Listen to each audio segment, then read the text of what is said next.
ఒప్పుకోలేదు.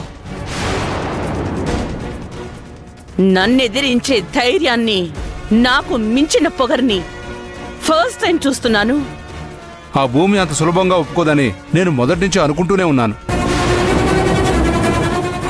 లేకపోతే నువ్వు డీల్ చేసే విధానం వేరేలా ఉంటుంది. అందుకనే కామ్గా ఊరుకున్నాను. నా మాటకి చాలా మంది దారికొస్తారు. ఆ స్థాయి దాటి వార్నింగ్ ఇచ్చినా అది లెక్క చెయ్యలేదు. మరెలా? వదిలేద్దామా? వదిలేయడమా? అలా చేస్తే నేనోడిపోయినట్టే.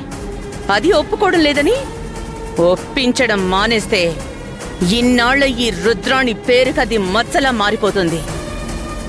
జనాలకి తెలిస్తే భయం తగ్గుతుంది. మన మాటే అందరికీ అర్థమయ్యేలా చెప్పడానికి అప్పుడప్పుడు ఇలాంటి వాళ్ళు వస్తూ ఉంటారు. వాళ్ళని కొట్టే దెబ్బకి మన పేరు మరోసారి మారుమోగిపోవాలి.